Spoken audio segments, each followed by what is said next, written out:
episode 558. She's feeling great. Sarah revealed that she is going to see Alanis Morisette at the Hollywood Bowl tonight. Yes, I'm so excited.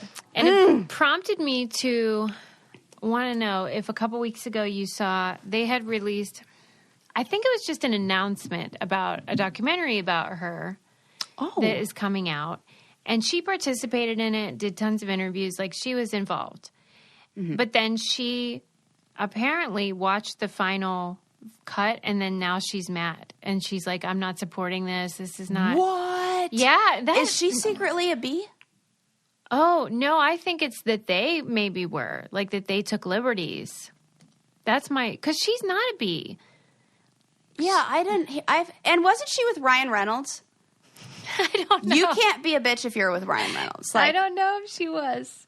I think she dated Ryan Reynolds a long time ago because I remember thinking for a split second that I had a chance with Ryan Reynolds, and it was because Alanis Morisette, he dates Alanis, like, he could get down with me. Like, I feel like we're kind of similar. Well, because I think his defining characteristic is that he's funny, like witty, kind of. So I think he appreciates somebody who can enjoy that. God, he's so sexy. Yeah, he's very handsome. Men agree. Yeah. I can't imagine anyone being like, ooh, gross. Right. I wouldn't kick him out of bed for eting crackers, as you say. Right. I love that saying so much. But now, it's kind of weird. This kind of reminded me of like the Barbra Streisand effect because now I really want to see it. Like, what could she be mad about? She was doing what could she be mad about? But, I mean... we know how that goes with producing and editing. Oh, I thought you were going to say, we know how that goes with her. And I'm here to remind you. Her next album is going to be the best ever because she's furious. That's really funny. God. But. What if she was just like, wasn't this ironic? What if that's how she lives her whole life? Is just like quoting her song own puns, lyrics. like quoting her own songs. I'll tell you what, though, I had to make a list before we started today because I've watched so many good documentaries that I'm going to have to do a roundup, Susie's roundup. Oh, I love a Susie roundup. I watched I think I still have 1 or 2 episodes left. The 24 personalities of Tommy. Did you think that was insightful? Susie? Yeah. You undersold it to me. Like, I love a documentary that leaves you asking so many questions. Yes. And it answered some, it asked some, it made me think about the world of psychology, about diagnoses. I'm not 100% convinced that he had well, so just to refresh your memory, there was, I forget the name of it, but on Netflix there's a documentary about a serial rapist in Ohio State campus, and they have all this footage in there about that reveals that he is someone with multiple personality, which is now called dissociative identity disorder. Yeah. Which is a thing, and I have absolutely worked with, seen. But there's an awareness. You don't think he has it, is what you're saying? I do think he has it, but I think that there isn't a lack of as much of a lack of awareness as we think. Really? Yes. It's like the hypnotism thing? Yes. Yeah. That is exactly the example I was going to use. And isn't it curious that they said people who have DID are more susceptible to hypnosis? And I would absolutely say that I have had elements of, and obviously I don't have dissociative identity disorder, but a lot of people with a trauma past do have. You compartmentalize. You talk about this all the time. Yeah. Yes. It's totally a thing. So it's like a milder there's an awareness. Version. Yeah, there's an awareness of it. And I think when you see how in different environments, splintered and fractured into additional personalities, that was kind of his doing. I think that there was a desire or a intention on his part to maybe play into that a little bit. So do you think he should have been convicted? Yes. Because even if he has it, Yes. you should still be held responsible. Yes. Huh. I do not think somebody should be you're not guilty by reason of mental insanity, but you have to. You're locked up you're not going anywhere. He had way too many privileges. He's he did getting out go on the to weekend, have a car, driving around, going to doing interviews. Fuck that. I don't think so. If he were anybody who's not a white male, done. Right. Okay. So fascinating. Yeah, it was fascinating, whether he has it or not, or whether it's exaggerated or not. It was really insightful for me because you could see why he might have this problem and then the consequences. So, yeah, that was a good one. So, you already got me excited about one. I can't wait for your roundup. Susie's documentary roundup, which, I did watch this month's Documentary Club one, October. I chose Rewind, which is about a child sexual abuse survivor. And it's just like a lot of the other ones, like Capturing the Freedmans and others, where they just have a trove of home movies. So then you feel like you can really get a sense for what happened and like the various characters in the story. You can see them over time. So I loved it. And if you want to join the Documentary Club, you can join on our website because we meet once a month and we talk about these, which is like all I live for. It's the best. I just want to talk about these films all the time. She's like, hey, I can't just hear Sarah's opinion. I need some other voices. Yeah, and we don't always watch the same ones. So and then everybody gives us their the ones that they've seen, and I love that part. The best one I watched this month though was the Way Down Low on HBO Max about the cult leader with the huge hair. Oh, this keeps popping up in like my Instagram feed or something, like the picture of it. Yeah, HBO Max, right? I feel like I have that. If you're watching this on Patreon, I'm going to find a picture of her because HBO Max. Because here's the thing with why it was so interesting. You know how usually with cults they kind of dress in like weird Amish clothes and they tracksuits. Yeah, there's always like an element of sartorial nightmare, and in this case, I mean, she had that bad hair, but like in general, they dress in a modern way, and they appear to be fit into society. You know, she looks just from the poster like she might own some LuLaRoe stuff. Yeah, I could see that. In the Venn diagram, there might be some overlap. Okay, wait. I got to find the best picture. Oh, God. Look at this hair. Wow. And I bet that's without a bump it. Oh, my God. I bet that's just teasing. They said that and you could tell in the documentary. How it just, does she even do that? I know. It is impressive. It really defies gravity. It's her and Trump. But that one was crazy hair. Amazing because I did not know what to expect going in. I didn't have any of the information about where they are now or like what happened. Yeah. So, what is this cult? Well, it's began in the 90s when she just had like a diet plan called Way Down, W-A-Y, Way Down. And it was like with a cross. Not W-E-I-G-H down? Maybe it was, but like the film is with a W-A-Y. So anyway, it's a play on words either way. And she was like infusing Christian theology into it. And so like your thinness was evidence of your, goodness. Oh, no.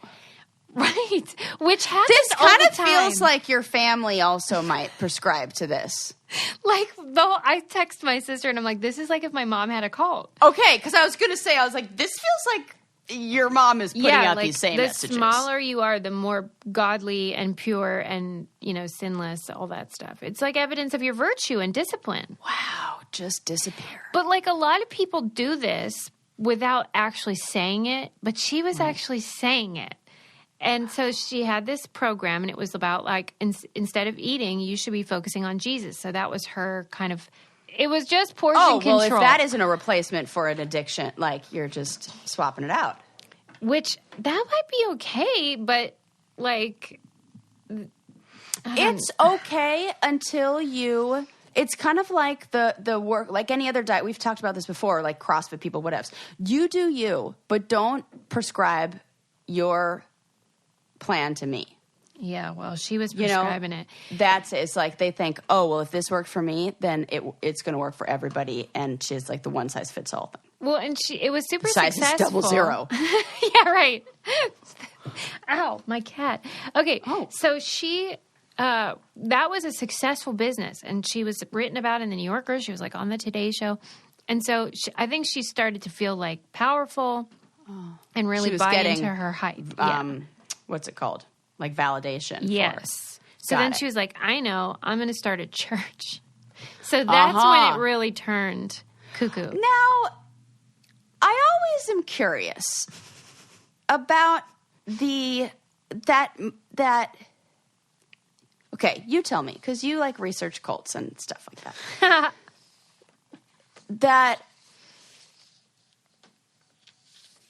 I get hung up when it has a Christian foundation and the whole, like, no worshiping false idols. Like the idea that they then, make themselves like this deity. Yeah. And I'm sure there's, like, a way that I'm, like, can say this better, but I just makes me like, they kind of... When is that moment? Or is it from the beginning like that? No, I think it just grows usually over time. Yeah, because it wouldn't be very convincing if someone you met was just like, oh, I talk to God and he talks to me. In fact, I'm a vessel for him. You'd be like, well, you're batshit crazy. But when it's like the slow burn, then you start seeing like good things happen in your life maybe, or like a community that you really love. And then you get all these benefits, and then you start thinking, well, maybe she is divinely inspired or a prophet or whatever. So it's like the frog. The bigger the hair, the closer to God. Yeah. And she's really pushing that. One cult I would join, though, is the cult of good sleep. That absolutely. I feel like the people at Proper should start, because as you all know, I have trouble sleeping, and I think a lot of people do because you got anxiety or whatever, you're busy, and Proper is such a great option if you need like like proper sleep. Yeah, you need proper sleep, but you don't want to do anything extreme. You just want to be soothed. Non-addictive, no habit forming. And now Proper has a CBD formula, so if that is something that works for you, then this would be a great option. And it just helps you kind of like mentally get into that space of calming down, know that it's time for bed, and then you go night-night, and then you sleep all night. Imagine that. Yes. Like you want to go to bed. You want to go to bed. You won't procrastinate this time. Like I do. They're drug-free, gentle, non-habit-forming, made with 100% vegan natural ingredients. We love that. And you won't feel groggy or anything. Start improving your sleep with Proper. Visit getproper.com right now to order yours today and use our special promo code BRAINCANDY to get 10% off everything. An additional 10% off subscriptions, including that CBD one. Don't wait. That's promo code BRAINCANDY for 10% off at getproper.com. You'll love it. Anyway, so this lady is running this cult, and it's like basically if you don't lose the weight, or if you gain some over time, then you were kind of like excommunicated and stuff. You're out if you. Well, shit, man. I know, it's real tough. And like her husband was overweight, and she was with him for like 30 years, and then she left him, which none of the members were allowed to get divorces, but she was. And then she married Joe Lara, who played Tarzan on some movie about Tarzan. And it was such a weird turn of events where you're like, what am I watching? But anyway, it's great. Like one of those things where you're like, this can only be... Sometimes when I hear stories like that, I'm like, yeah, it's probably a simulation. What is? Just everything. Oh, yeah, like human life. Like, that's just this fucking can't be weird. Real. Yeah. That can't be real. Yeah, I know what you mean. It was 3 episodes. You got to watch it. I totally will. It's great. It keeps popping up, and I keep hearing people talk about it. And I'm always fascinated by cults that are run by women. Yeah, those are few and far between. They are, and it's a particular type, and it's What is that type? Like, if you had to say.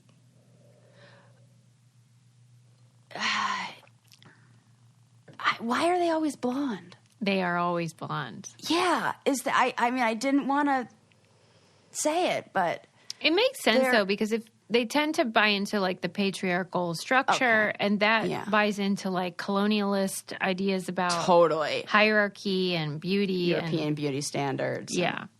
And that's another thing sure. Peg's real into. I mean, my whole family is just, like, it's like Children of the Corn or whatever. Like, blonde weirdos. Well, anyway, cool. I'm definitely going to check that one out. Okay, then there's an entire series on Netflix called Untold. Have you seen any of those? Is this the sports one? There was Malice at the Palace, which is sport. Yeah, they must all be, because one was they boxing. They're sport. I love when Susie's into a sports doc. And this was real good. Malice at the Palace was great, because that was about... People are saying that was just, like, made them like basketball, or made them interested in basketball, or Yeah, well, like, you didn't have to care about basketball to know that that's an amazing documentary. Yes. And it was great because apparently there was this big fight at a basketball game involving the players and fans, which, like, never happens, that the fans would be, like, in the midst of the brawl. Right. But they did a great job of providing all the camera angles, and they did it slowly and walked you through. And then this happened, and whereas, like, on ESPN, when it happened, it was just like, these thugs, these players are, they're out of control, this hip-hop culture. Oh, they're using all of the words that I hate. All of those. Yeah, urban, all of those euphemisms for black people, basically. Yeah. And then and they were painted as the villains. Like, get a hold of yourselves. You're out of control. But then you see what actually happened and who is actually out of control. And it's not the black people. You know what I mean? Yep. So that was great. Good job. Oh, I can't wait. I hear the team that has the worst fans in basketball, everyone who's a basketball fan knows that these fans are the worst, the meanest, the cruelest. Utah Jazz. Yes, why? That was in the Michael Jordan one, too. Because then what I've heard is the Mormons. It is, yes, it is, because that kind of aggression, is not something that is accepted. It's definitely repressed. But in the context of cheering for your team or in sports, it's allowed. Mm-hmm. So they don't know where the line is, and they just let it all out. And it's how they love repressed shit. Snacks and candy. They love snacks and candy. They really do. As, like, statistically. Right. They really love it. And it makes sense, because if you can't have freaking caffeine or alcohol or anything like that, then a candy bar is nice. When Chet and I were friends, I got him like a 5-pound bag or whatever, I don't know what the size was, of just the marshmallows from Lucky Charms. Was he psyched? Yeah. Oh my God, that's funny. Yeah. Yeah, it's a thing. And that makes sense, I guess. But yeah, like... Pretty sure I got that for him. Well, and then another one in that series was about Christy Martin, who is the best female boxer in the world. Is this the one that got with her trainers? Yes. Oh, how do you Susie, know about all of them, but then you don't watch them? Because I don't know. I think I might eavesdrop on conversations when I'm out in public, because I definitely haven't talked to other humans about this. The only people I talk to are you and my clients, and so I don't know how I would know all this. No, but it was great. He tried to kill her, Sarah. What? He stabbed her and shot her. What? Yes. Holy fuck. Yes.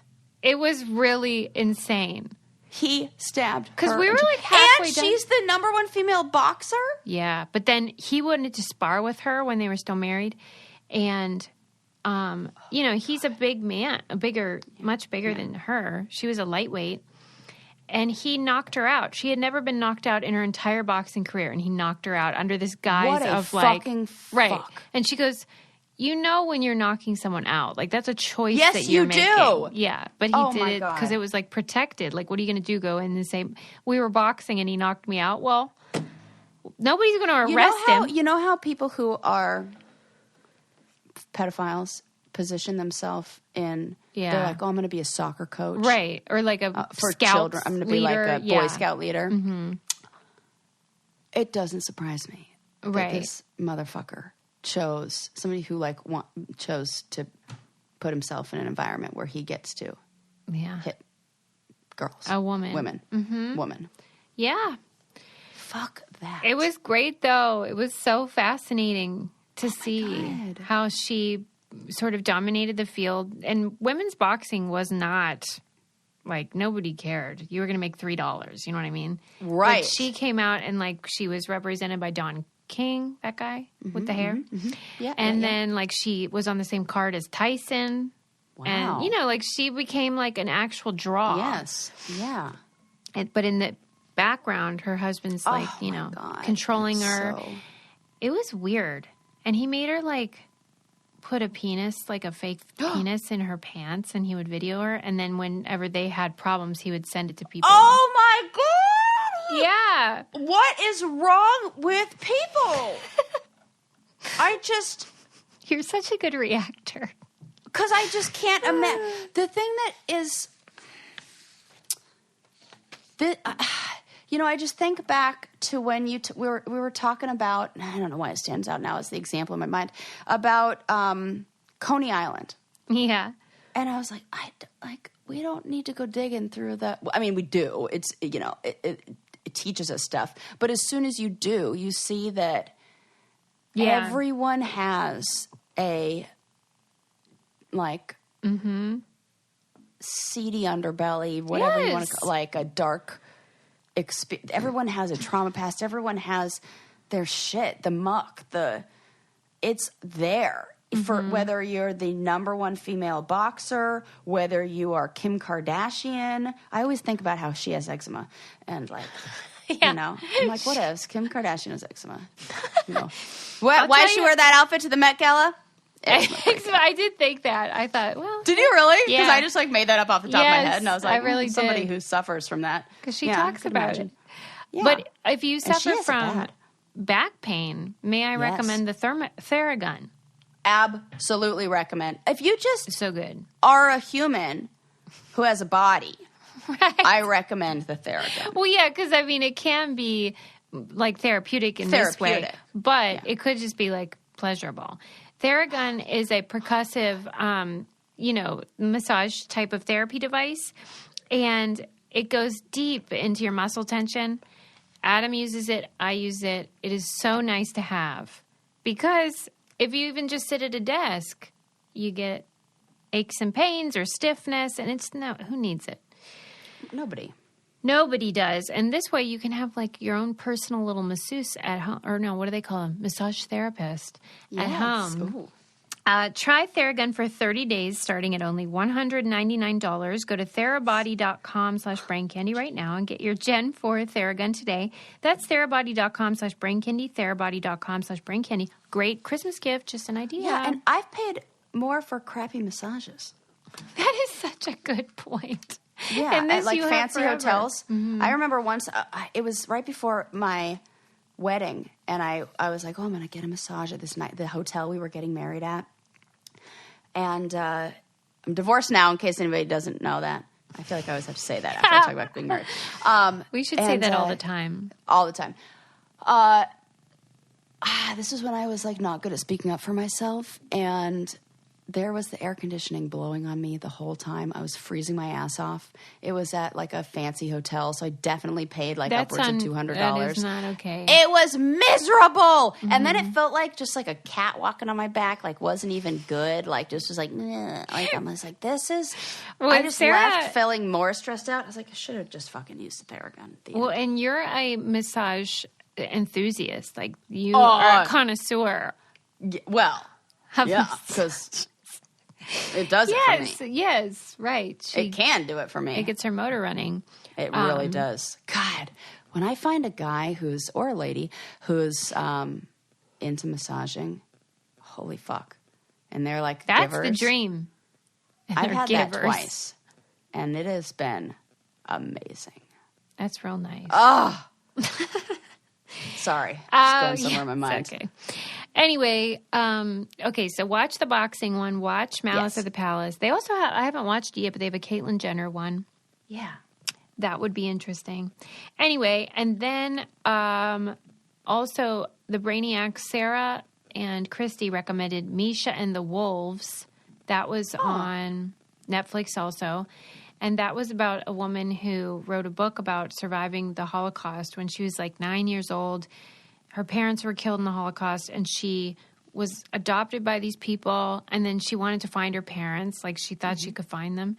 And so she went out into the woods, and she met these wolves, and they, like, accepted her as one of their own. And it was this big bestseller. Wolves? Yes. Accepted her as one of their own? Yes. It was like a Did best-selling. they give her a little invite? Slip her a little RSVP, Right. like little Dinner party. Invitation to yes, plus one. You're invited. You're like, no, sorry, lone wolf only. It's just Lone wolf. just single. Yes, but No so this was a best-selling book. It was translated into all these languages. But then the translations were different, and so people started being like, wait a minute. And then they found out that this was all a big fat lie. What? She didn't really get accepted by wolves? No, which you'd think we would have realized earlier. But Yeah, I it's was almost like, sometimes when so you're, they didn't slip her an invite under the door? Shocker. I think sometimes when your lies are fantastical like that it's almost like more believable. Yes, Because for you sure. think, well, who's going to make that up? Who's going to make that? Well, Right. apparently Misha is. Oh, my God. So weird. Pathological liars like that. Yeah, and then they had to answer the question, like, because her parents really did die Right. in the Holocaust, so they were like, she was a victim, Yeah.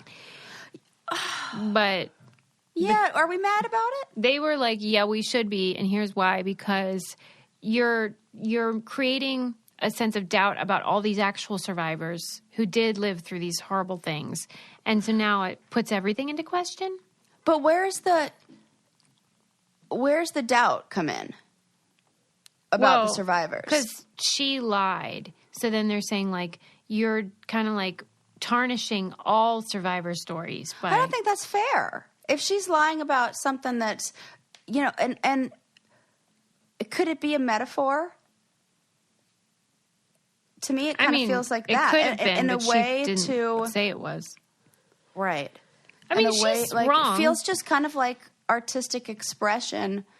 So the part that she fabricated that they don't like is that she did not go into the woods and did not befriend wolves. Everything about the story other than her parents dying was a lie. Like, she was just adopted by her other relatives. It wasn't like strangers, and she never ran away, and she never tried to find her parents, and she never was adopted by wolves. Oh. So, like, all of it was fiction.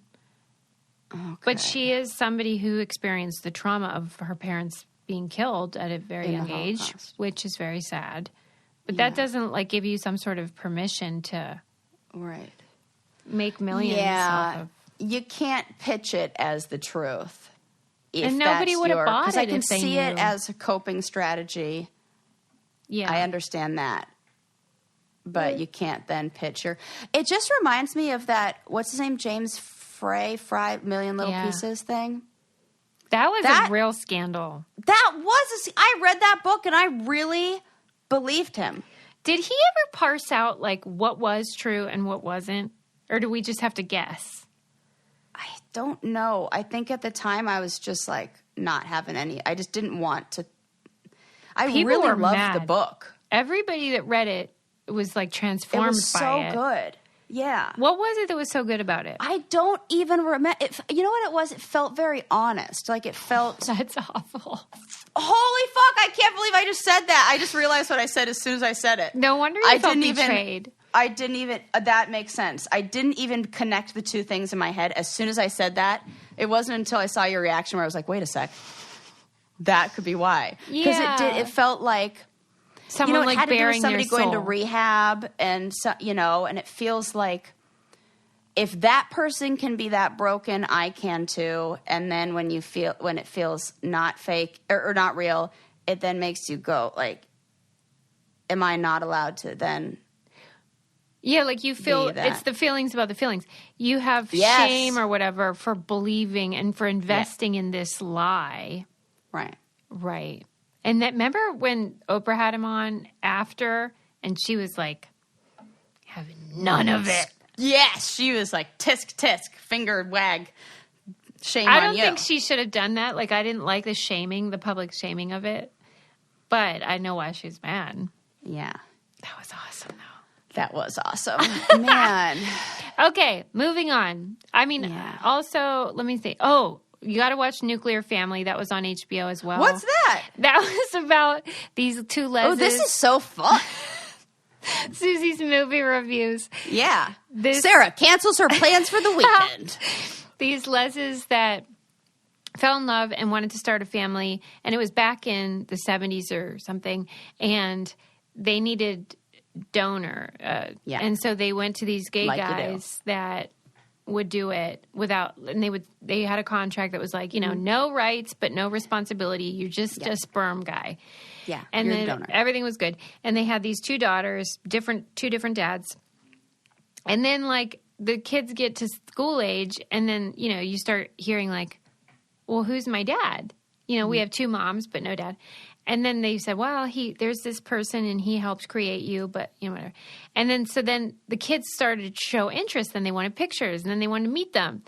And then, the guys are willing and they meet them, but then they start falling in love with their children, which is a totally normal thing to do. Right. And you see yourself reflected in another person. Come on. It would be very hard to not become attached or whatever. So then it's about this custody battle that ensues as a result. Oh, no. And my best friends, the Leses, they have two kids.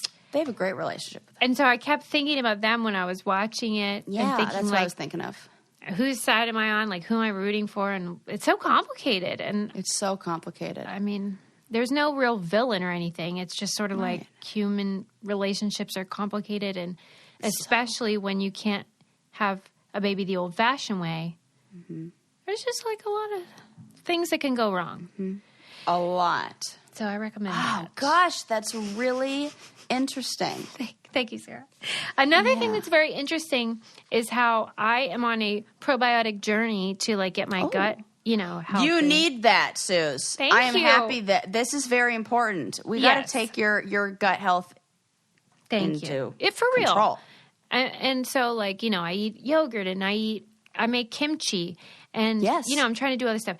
And then I found this company that makes these delicious rye chips and bread, and it's I'm so glad we're talking about this. It's so good, right? Uprising Foods.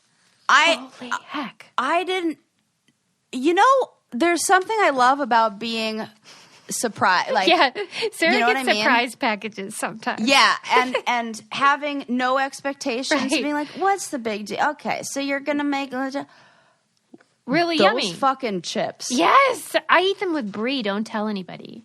They're so good. They're delicious. You know how when you get Chex Mix and then you only want those rye, whatever they are? It's like that, but a whole bag of them. So good.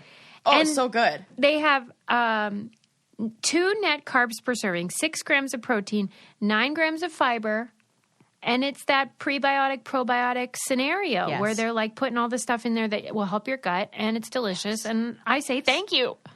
Yes. I get to have the munchies and chow down on. And feel good about it. Yes. Uprising is offering our listeners $10 off the starter bundle that includes 2 superfood cubes and 4 packs of those freedom chips to try. Go to uprisingfood.com/braincandy and the discount will be automatically applied at checkout. That's UPRISING food.com/braincandy to get $10 off your first purchase of the starter bundle. Do it. Yeah. What I love about this is I'm a big fan of making small changes to make Yeah. Like small tweaks and like things that you can do to adjust your diet, your health, whatever, to have, because like I said, I'm not getting any younger over here. And I need to like, you have to like, Yeah, but it has to be doable. That's what I'm agreeing with you. Yeah. Small thing, like just swap it out. You want some chips? Just have that. Just swap it out. Trade for trade. You want some? Just try different bread. Oh my gosh, that's all you have to do. It's not like adding anything. Yeah, I love that. I do too, and it's not like removing anything. Which is very hard. Don't take my chips away. Just give me ones that are good for me. Right. Don't take away my bread. Just make it probiotic and help my gut. You will love it, you guys. Okay. Yeah. This was okay. Oh, I did read a really great article about those blue cookie tins, Dansk shortbread cookies. Yes, it's yes. Like a metal. Oh, I'm so familiar. Yeah. So how are you familiar? They now hold all of my sewing stuff? Yes. Yes. This you is mean my what craft the article containers? is about. The article. The whole buttons? Yes. Yes. The New York Times did an article about the Dansk shortbread cookie tins and how everyone puts their sewing stuff in there. Yes. And it's generational. Like my grandma did it, then my mom did it. I actually am getting goosebumps. Oh. Like chills thinking about opening up those tins. That's special. So, like, did you get that from your grandma or mom, or did you just decide on your own? I got that from my grandma. It was definitely, my mom was a wardrobe stylist, so she had so much sewing stuff. There were like specific, it was almost like it looked like a tackle box. Like it had multiple. She was right. That's she her was job. More of a professional. She was a professional, but grandma had the cookie tins. But here's the thing, I fucking love those cookies. Oh, me too. They are my favorite, and every year when they come out, I just in the same way that I get excited about Halloween being over and I get the sale Halloween stuff. Yeah, I am equally excited about the after Christmas, basically giving them away. Yes, I got a big one last New Year. Right, like for $1. Like, they're like taking. And why I get those is because I do need tins and boxes for all the random crap shit I have. It would cost me more to go to, I don't know, wherever and buy a metal tin. Yeah. To put my stuff in. If I go buy that, it's going to be $3 at Michael's. If I get my, December 30th sale stuff, it's going to be 99 cents for the whole box. They didn't And say, I get cookies. In the article, I don't think they addressed why the company chose this packaging, because to me it seems not efficient cost-wise. That is an expensive package. It's genius to me. So do you think that was their intention, or do you think they thought it was just the best box for their cookies? I think maybe how old is the company? I think it's really old. Really old. Okay, I bet when it started, that was how it came. And then it was one of those things where this is traditional, this is just how we've always done it. And then maybe the somebody who had the understanding of marketing recognized why there was benefits to having something that is so recognizable that you don't even have to say the brand. We don't even have to know how to pronounce it. But we all know exactly what cookie you're talking about. We all know exactly what tin you're talking about. Because it's kind of we're going to buy them. When we talked about the tote bags, how companies want you to get this free tote bag because then you're like a billboard wherever. Right. And it's kind of like that where that's branding. Total branding. Year round. Year round. And then everybody, it plants it in your head. It's in... There's an association, Mm-hmm. I remember my grandma had ones. It wasn't the blue tin, but it was ones that looked like an English phone booth. Mm-hmm. Do you know what I'm talking about? Yeah, the red. Does this ring a bell? Mm-hmm. Yes. Mm-hmm. And it was it looked like the phone booth and that's the one that I have in my mind of grandma. That's so nice. Yeah. The article did include other packaging that people reuse, like the Cool Whip container. You probably never had that because you're not white trash, but I don't never had Cool Whip ever. Well, I don't even know if I've actually had Cool Whip, but like my grandma would put leftovers in the Cool Whip container, and then you'd take that container home on Thanksgiving or whatever. Oh, we had containers full of. It was always Trader Joe's bruschetta. Yours was like high end. It was hippie food. Like my mom, I was thinking about that the other day. I was like, I cooking dinner or whatever I was making. I'm like thinking about how like I don't even have any processed food like in my whole house, and I don't have. It's like not what I go to. And not even like a bad. Well, you have the chips, the Uprising. I was thinking but like, how do you my have like normal chips. No. I have nothing that is. I don't have a single processed food. Like there's absolutely nothing in my house. You need an emergency box of Ritz. I do. Because like every house should it's have always that. an emergency. Yeah, that's so true. And I told Susie one time I stayed at Susie's house I don't know, I was like house sitting or watching the cat or something like that. And I smoked a little weed and, I was hanging out and definitely got the munchies. And Susie does have, I'm talking about you like you're not here. Susie does have one of those houses where she's got. I like having stuff. Yes. Yeah. You have snacks on snacks. I told her, I'm like, thank God you don't record the footage, the cam, right, cam footage because security cam. I would love to count how many trips I made to go get little handfuls of the Skittles or M&Ms that were in those. I think they were M&Ms at the time. It was right after we had the Brain Candy meetup. Yeah. So you had all the big jars of candy. Yes. Oh my God. Oh, I should have just got one big trip, just one handful. No, I was like, I'll take 3 at a time. Okay, let's say you're at home though, and you have that like more limited options in terms of like naughtiness. Yeah, there's none. And you smoke a doob. Yeah. Then what's like your go-to craving? Like, what do you want to eat at that time?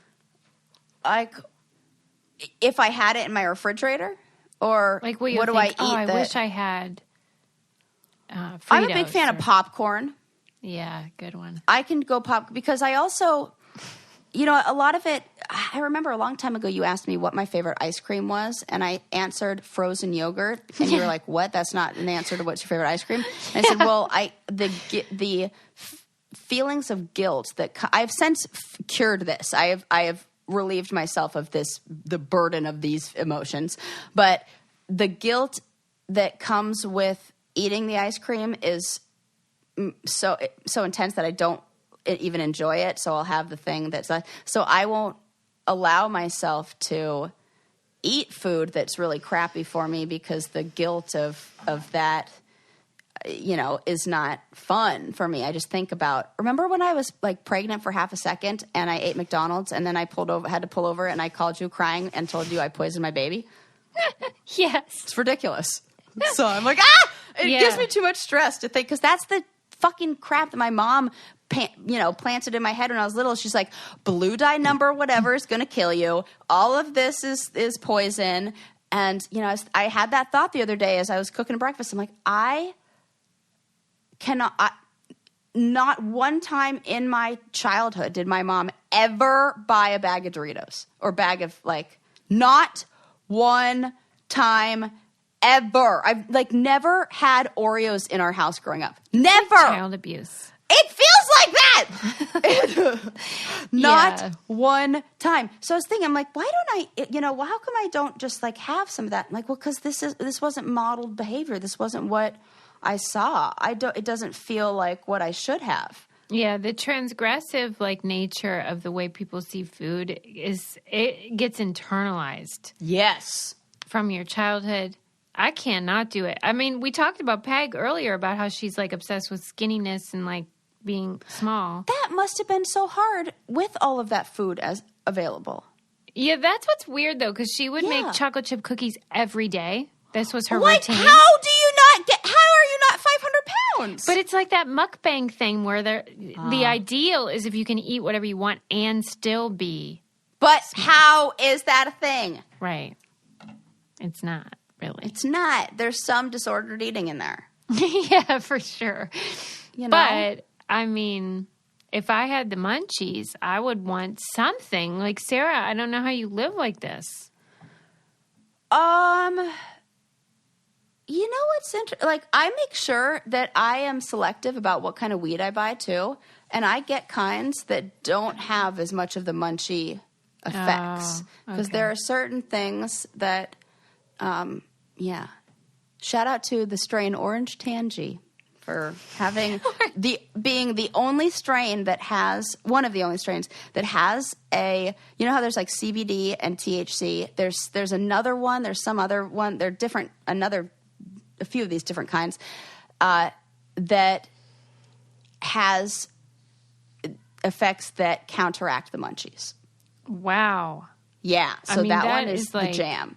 That's like seedless watermelons. Like we're done. You've done we're it. done. You've That's the ideal. Yeah. Okay. The other ideal is being able to ship stuff right from your house. Am I right? Yes. Oh, shout out to stamps.com for basically supporting my online open market career. Auctioning sales. Yeah. Because all of that was shipped easy breezy from my couch. That's what's great about stamps.com. If you haven't tried it, it is friggin' time because it brings the services of the post office and UPS right to your house or office. You just print out the postage to anywhere in the world for any weight or whatever, any letter, and then you put it in the mailbox and off it goes. You don't have to go anywhere. My mail carrier also told me, he was like, I can take however much, because I have a tiny mailbox. Yeah. And I had a whole bunch of packages, and I was like, hey, can you take these? Like, and he's like, oh yeah, whatever you got, I can take anytime. In fact, let me give you a box for it, or like a bin for it. Wow, VIP. And I think he was kind of flirting with me, so that doesn't come with the stamps.com. Yeah, that is not standard, but it is so convenient, and it does save you money. I promise you will love it. There's like a rate advisor tool to tell you like the best deal. I saved like $40 on shipping your birthday thing because it was like, hey, you should send it this other way. UPS, and there you go. Save time and money with Stamps.com. There's no risk. And with our promo code BRAINCANDY, you get a special offer that includes a 4-week trial plus free postage and a digital scale. No long-term commitments or contracts. Just go to Stamps.com, click on the microphone at the top of the homepage, and type in Brain Candy. That's Stamps.com, promo code BRAINCANDY, Stamps.com. Never go to the post office again. We have a guest. Oh, I love a guest. I was very excited to have this fellow on. His name is Jay Bakker, and he is the son of Jim and Tammy Faye. I've been waiting for this. He is my buddy, and I really love him. I love this. Okay, if you're not familiar with Jim and Tammy Faye Bakker, which you ought to be. Yeah, I'm like, what? I mean, they're cultural. You know who they are if you saw them. Touchstones, yeah. Yes. They were televangelists in the 80s. They may have started earlier, but they became very famous because of their work on television, spreading the gospel, but also because Tammy Faye was a real character, and she wore tons of mascara, and she was just so like much Midwestern. She had this like, hi, this is Monica Erickson type of accent, and she was just a caricature of a real person, but she was real. Yes. And anyway, there's a new movie coming out called The Eyes of Tammy Faye, where Jessica Chastain plays Tammy Faye. Oh my! I've heard it and I've heard Jessica Chastain does an amazing job. Yes, and he said that like it humanized her. It wasn't about being a villain. And it's the opposite of the Alanis Morisette documentary. Yes, and she was never convicted of anything. She never went to jail. Her husband, Jim, did. He went to jail and got into trouble for money stuff. But she never did. And what I really love about her, though, is that she loved everyone. And she is kind of what Christianity ought to be in that regard. Yeah. She loved the gays. And didn't she love the gays? She loved the gays. Yeah. And you can see how she became like a gay icon, too, because she's very glamorous and she's very all that mascara. Funny. Yeah. Come on. Of course, she did need some drag queens who could have helped her with the lashes. Yeah, I feel like if she would have discovered strip lashes instead of mascara. It was like early on. Yeah. But she also went on the Surreal Life. I mean, she was Oh my God, I forgot about that. Yeah. Like she wasn't sort of like the typical where they're like anti-secular pop culture. She was just embraced everything and everybody. So anyway, I wanted to talk to him about what it was like to experience that scandal and having your parents become a punchline for decades. I mean, they're still referred to in this comical, cruel way. And it's not, hey, he didn't do it. Right. And I just imagine that it's been real difficult for him. And I wanted to find out more about his faith, if he is a believer, what that journey's been like for him. So I was happy to get to talk to him. So welcome to the show, Jay Bakker. Yes. Jay Bakker. Thanks for letting me harass you and make you come on my show. You're welcome. Thanks for harassing me so much. Oh, thank you. You're one of my favorite people in all the world. Oh, stop it. No, I'm dead serious. Say that. Are you joking? Oh my No, you always gosh. say really lovely things. You always say very nice things. No. I appreciate it. Oh, let me make myself clear, because you're such a special person. And I remember I interviewed you like 6 years ago, and I was so nervous because I just think the world of you. And you were so lovely and so smart and so fun. And so now that everybody's chatting about your family again, I was like, I got to have this guy on, and we got to like discuss, because my God, you have a weird life, Jay. Yeah, no, it is a really weird life. Well, and I was excited. I was really excited about this interview because I follow you, and, I send you DMs every now and then. And because so much of your stuff makes me laugh so much. Like, some of the stuff is like hilarious. Well, I feel like since you and I mean, your life is so big and weird, but in a lot of ways you represent an experience that a lot of us had growing up in the 80s with a very specific brand of evangelicalism.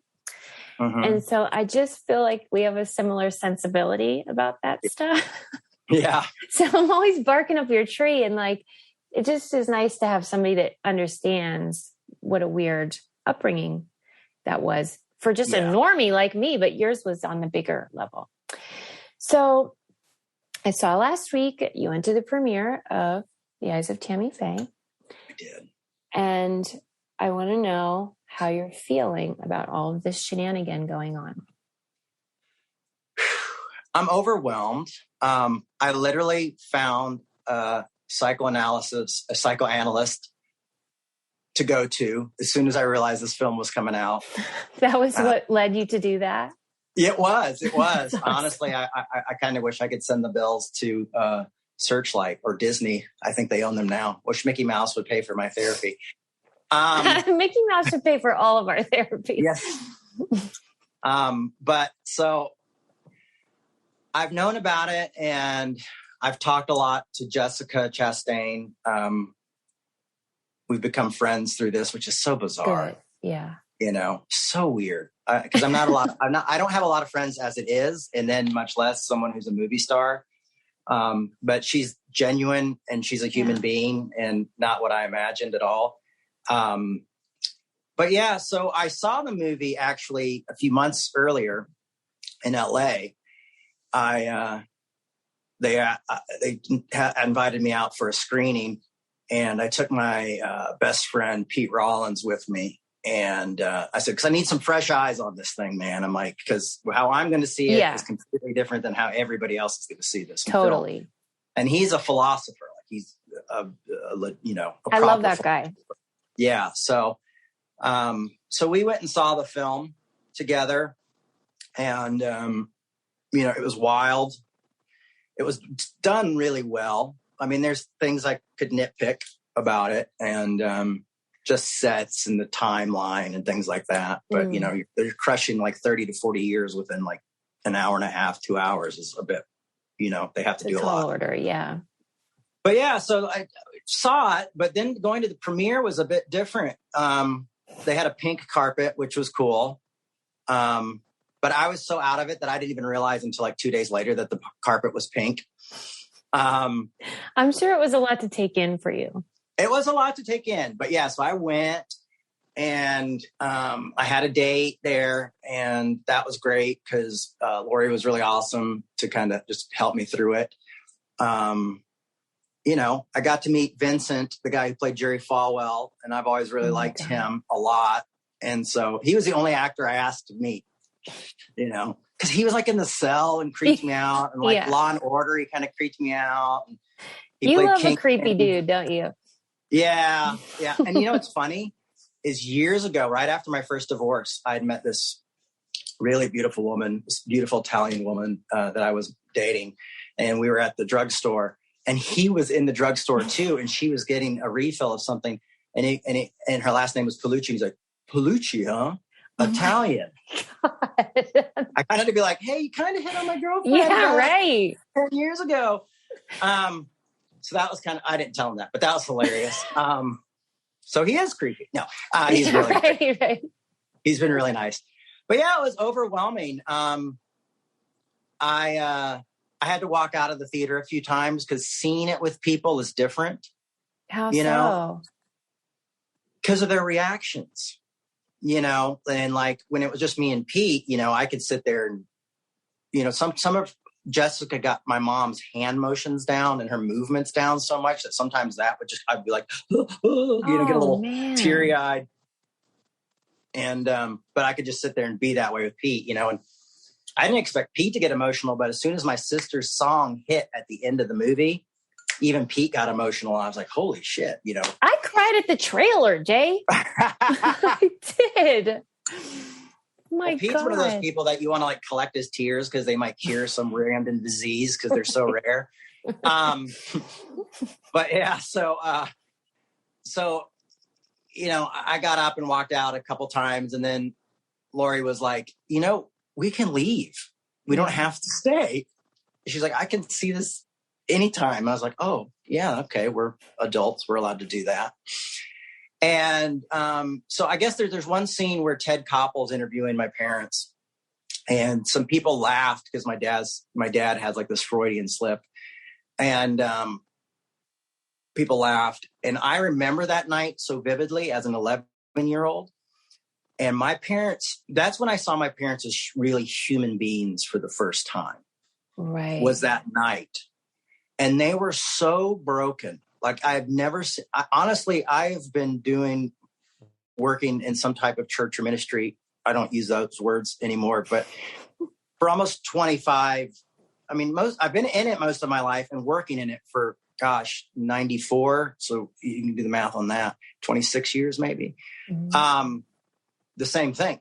And they were still two of the most broken people I'd ever seen. And, you know, I've done funerals, all sorts of things. And so they were really broken to pieces. My dad was like, had almost gone catatonic and was in fetal position on the couch most of the time, you know, and my mom's just pure life. So she's just like, I'm just trying to live. Let's go to Marshall's. Let's go to the mall, you know, let's try to live, you know, everything's falling apart. And, God. Really amazing. Like all these stories, like I really wish that the writers would have talked to me. I talked to the actors, but I really wish the writers would have talked to me because there's truth is way more fascinating than fiction, especially when it comes to my folks. But people laughed at that one scene.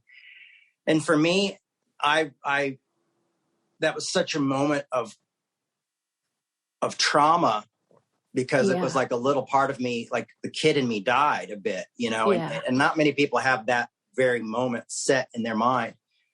And so I was like, yeah, let's go, you know, and we got up and left. But it was really nice because all of a sudden I get a text from Jessica, like, I just saw you leave the theater. Are you okay? Oh, you know, like, my God. That's nice. How cool she is, you know.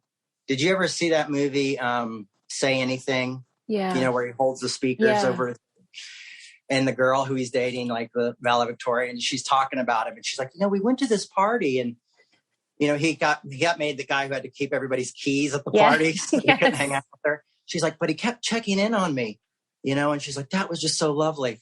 And so like Jessica that night was like my Lloyd Dobler. Like she kept sending me texts, making sure I was okay. That's very even sweet. At the after party, she didn't realize I was there. She's like, are you okay? Everything going okay? I'm like, yeah, I'm sitting talking to the director. She's like, oh, you're here. I'm so happy. Yeah. But it was so funny because it was such an emotional moment. Like when I got to the after party and it was like on the rooftop of this New York hotel and they had I've been sober for 25 years, I guess. I walk in and they have because of Diet Cokes, my mom always drank Diet Cokes. They have this tray just full of Diet Cokes. And the lady's like, would you like a drink? I was like, yes, I need a drink, you know, grab a Diet Coke. And like finding Take a it a dark double. corner. Yeah. Right. Finding a dark corner to go kind of sit in and just kind of be on my own. Because another weird thing about it was hearing people talk about the film. Like there was people next to me and they were like talking about it and talking about my family. Dude. Yeah. So I had to I finally just got up and walked over and said, hey, Oh my God. you guys are talking about my life. I mean, I know we just saw the movie. I'm like, but this is my life. If you have questions, come over and talk to me. If not, if you don't mind, just moving down a couple seats. Cause I honestly just don't want to hear it right now. That's but yeah. And they had the baby blue prop phones on all the tables. I stole one. It's the right thing to do. Yeah. I mean, I figured that was, that's what I got for being being in the movie or being a part of the movie. I wasn't in the movie, but, so yeah, that was kind of it in a nutshell. Why do you think the writers didn't consult you? I met the writer when I was there and I told him, man, I really wish you would have given me a call, and he almost felt like he came off this sense of like superiority to me. Like, and I feel like there's like an unspoken rule in Hollywood about getting families involved in things and not getting them involved in things. Okay. And, but you lived it. Yeah, I mean, I did live it. And so I don't know. I think maybe it was fear. Maybe they're afraid you're going to get mad and sue them or something like that. And, because I thought it would have been nice if they had hired me and my sister. I thought they did. We didn't get any money. But it would have been nice if they would have hired us to put input into the film. But that's just, that's not how Hollywood works. But maybe, who knows, maybe one day somebody will do like a series and me and my sister can have input on that. Me and Pete Rollins and Helen work. They have a group called Magician's Niece, a production group. And we are working with Vice right now to do a documentary about my mother. Good. And father. So we're doing that right now. I'm actually flying out to Belfast next month because it's all out of the UK that we're doing this stuff. That's very exciting. And I think that would be fantastic. But if you had been consulted for this film, what would you do? What would you do differently? Oh my gosh. A lot. I mean, Jessica's performance is so wonderful and Andrew really humanized my dad and I really appreciated that. Yeah. No, I mean, just like there's like a story, like there's a scene where these kids are making fun of my mom and she hands them like pictures of herself, like, hey, look, anybody want pictures? But the true story is even better is that it was at a mall that this happened. And she walked up to these kids and said, hey, are you guys, if you're going to make fun of me, you got to get to meet me first. And then she's like, listen, Marie Callender's is upstairs. Are you guys hungry? Oh. If you want, I'll get you whatever you want and we can just sit and talk. And my mom took these like 4 like little skater kids who were making fun of her to Marie Callender's and sat with them and bought them lunch and sat and talked to them for like an hour. I wasn't born in 1980 as much as I wish I was. I was born in 75. Did they say 1980? Yeah. Well, and I have my mom having the affair with, I don't know if it was a complete affair or not. I don't know if it was consummated or not. But with that producer, Gary Paxton, when she's pregnant with me and her little, like she's straddling him when her water breaks. Now that didn't happen because I was born in 75. The thing with her and Gary Paxton did happen in 1980. You know what I mean? So they put those two things together, which I just don't understand how that makes sense. No. I probably would have had them talk a little bit less religious when they weren't on camera because my parents didn't talk like that. Oh, that's interesting. And I think I would have also probably, like when my mom is looking at fur coats and her grandma's like, can we afford this? Or her mom, my grandma, donations are coming in. And my mother and father would never say anything like that. Like they were paid to do what they did. You know what I mean? It wasn't based on donations ever, their payments came from those donations, but also people don't know that my parents gave 100% of all their royalties to PTL. Mm-hmm. So all the album royalties, all the book royalties, everything went to PTL. So they gave about almost 7 times what they made back to PTL. And I think it was like the last few years, it was like $8 million that they could have earned off books. And that's why some pastors are like, I don't get paid. You know, I just get my book money. I'm like, yeah, of course you do. Because it's like 3 times, 4 times. That's the good stuff. Yeah.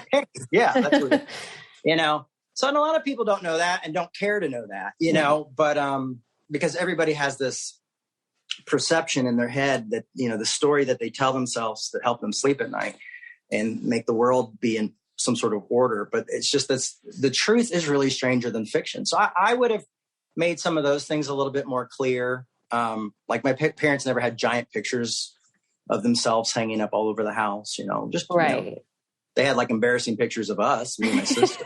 The only Maybe time it's better they didn't include that.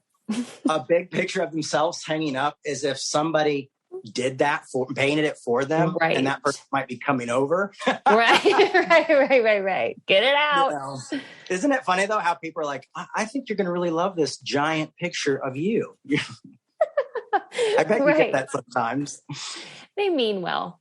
Bless their hearts. They do. And it's nice. It's nice. I often sometimes give them to Pete and tell them that. I'm sure he appreciates that. Yeah. You know, he's one day going to have a whole room dedicated to just me. To what extent does because here's my understanding of your sort of trajectory. You were, you know, in the public eye with your family, then all hell broke loose and everything changed. And then there was tons of trauma for you. And then eventually you got sober and, you know, sort of righted your path. But like now, do you feel like it's all coming back and you have to relive the nightmare part again? A little bit. And not so much like reliving the nightmare, but I mean, you do have to relive a lot of it. Like now that there's social media, yeah, you have to deal with everybody's opinion, you know, and most people just got their opinion from like watching the news or from rag magazines, you know, or gossip or rumors and just the punchlines, really. Yeah, the punchlines or from Saturday Night Live or from, you know, late night talk shows. I mean, my parents were huge. And so to have like the very like unsensitive people of social media comment. So I've like cut off the comments on most of my Facebook posts. I unfollowed almost everybody on Twitter. I think I only follow 50. I think you're one of the people. I know I made the cut. I checked. You made the cut. I was real worried about it. I mean, I think I cut out like 10,000 people. That was the most hardest thing I'd done. You know, so I'm a little bit more careful with that stuff right now. I think it's hard too when you study really hard and work really hard to do your own work. And you finally feel like, oh, you know, well, maybe I'm not as, you know, I mean, any interview I do, my parents are always mentioned. Yeah. But, you know, maybe I'm not as, you know, identified by being their son, you know, and then this happens and you're like, oh, well, here we go again. Yeah. So. Do you feel resentful about that? No, you know, because I feel like it's the cards I've been dealt. Yeah. And so you kind of just have to use the cards that you've been dealt to the best of your ability.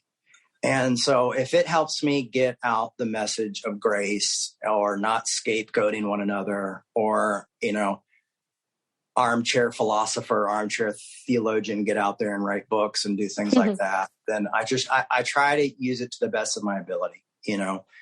And so I get to talk to people about, you know, the books I'm reading and the things that I'm thinking and encourage people to work better together and argue well together, you know? So that's the bright spot of that is that, you know, you try to just make it work for your work. Make the best of it. Yeah. I'm sure a lot of people are very curious about your faith, if you have any. And so how do you describe what you believe to people? Well, usually, I mean, people who listen to my stuff don't ask me, thank God, because that's a hard question. You can skip it. We could skip it. No. What was the experiment where the cat is in the box and it's alive and dead at the same time? What was that experiment called? I don't know that one. You don't? Okay. It's really famous. Sounds I always awesome. forget the guy's name. And so supposedly, like, they poison this cat in this box. Okay. But supposedly the cat is alive and dead all at the same time. It's very philosophical thought, but it's a scientific study. Huh. Anyway, I got to remember the guy's name. It's just escaping me right now. But that's how I feel about God. So I believe it's not like I'm agnostic. I used to say I was an agnostic Christian. It's not that I'm agnostic, but I move in a place where I believe God is dead and alive within the same point. So I have faith and I don't have faith. And what that is the dialectic. And so I subscribe to the dialectics of life and the dialectics of, I guess, for lack of a better word, religion. I've really held on to that word religion a little bit more lately. I used to hate it. And I used to be like, I'm spiritual, not religious, you know? But now, like, spiritual seems to be like, I don't that's like gross too now. So I'm just going to go with religion and something that I practice and then I read and I study. So I mean, Paul Tillich thought this way. So it's not anything crazy. I mean, Tillich was probably the most important philosopher, theologian of the 20th century. So it's nothing new. I mean, there's always been the death of God theology since the 60s, I guess, even probably before then. But I live within a tension, within the contradictions. And we all have contradictions, and it's learning to live within those contradictions. And what can we uncontradict in a way? And what contradictions do we have to accept within life? And so I live within that contradiction, and I'm very comfortable there. But I don't know how. I mean, I really would like to write a book about it because in order to explain it, it would probably require that much time. Well, you're a very talented writer. I hope you do create that book because thank you. I love everything you put out. It's wonderful. Well, I have dyslexia, so I always work with co-writers. But the great thing about working with co-writers is it's like, you know, like Lennon and McCarthy. You know, you're carving this thing up and you have it, and then they come back and they go like, well, no, I don't know. What about this part? And it becomes this really, but reason I always have the co-writer's name on there and I don't use ghostwriters is because I want people with dyslexia and with learning disabilities to know, like, you also can do this stuff. Like, you know, so I'm all self-taught. I'm autodidact is the word. You know, I dropped out of high school, got my GED. I've gone to seminary to take classes, but I've never officially gone to seminary or Bible college. I just buy books and buy the books they read. And read them like insanely. So, you know, I feel like you read Hegel, and that's almost impossible. Yeah, but your whole life too has been like one big training ground. So you can do it. You can circumvent the system. Yeah, it's interesting, and that's another thing is I have a lot of friends who are extremely smart and talented who should be writing books and aren't able to do it. So I do, you know, when you count that like the cards I've been dealt. You know, realizing that, you know, living through hell has given me some bit of a voice. What do you think prevented you from like throwing the baby out with the bathwater in terms of religiosity or whatevs? The concept of grace, the idea of loving your enemy as yourself, those two things drew me in because it was so different from what I had heard growing up. Now, I saw my parents practice it, but I'd never heard it talked about. Mm-hmm. And so when I started to study and do my own like deconstruction of the Bible, what I realized is that was the essence of the Bible, right? Especially the New Testament. And that it was good news. It was actually good news. It is good. It is good news. And a lot of it comes from the Apostle Paul, who a lot of people don't like. But that's based on like the pastoral epistles, really, which I believe are forgeries and should be removed from the Bible. If it was up to me, I would have those books taken out because I think those were put in to try to corral Paul's message. Those things just, there's something about that, you know, that love, that Corinthians 13, you know, love never gives up, never loses faith, always hopeful, endures through every circumstance. And what drew me to Hegel actually wasn't his philosophy originally. It was reading a book about Hegel by a guy named Todd McGowan.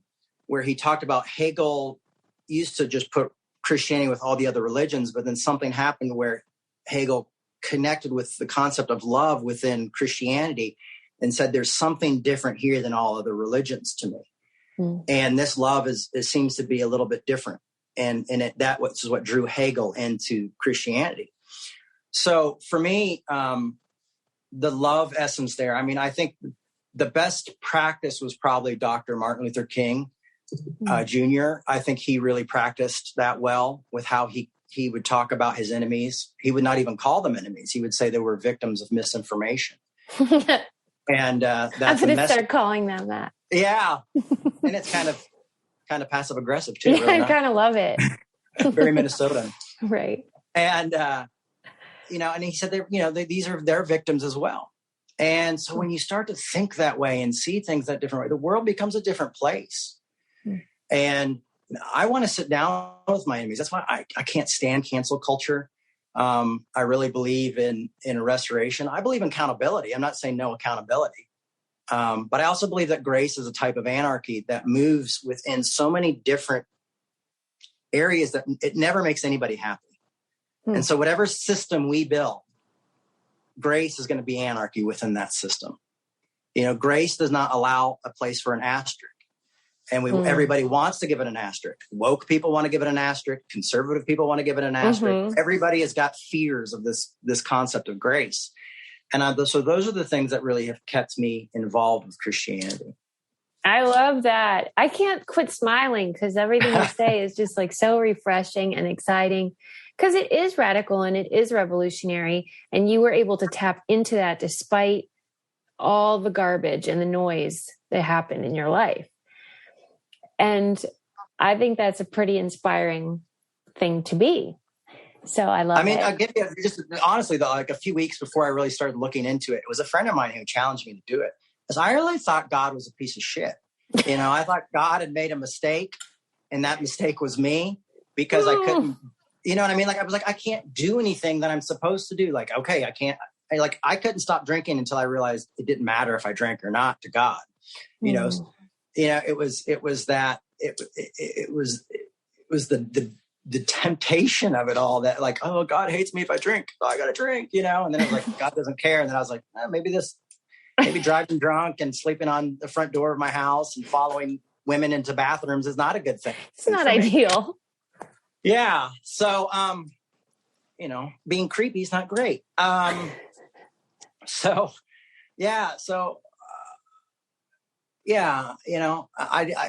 It was really revolutionary to my brain. It was like, I can't believe this is true. That your feelings about cancel culture are informed by your experiences?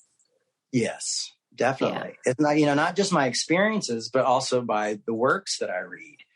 If you read if you read a lot of great philosophy and you read a lot of great theologians, you realize that they don't allow room for that because you're having to do, you're seeing humanity. If you read Freud, there's not this idea of this person's I'm not going to talk to this person.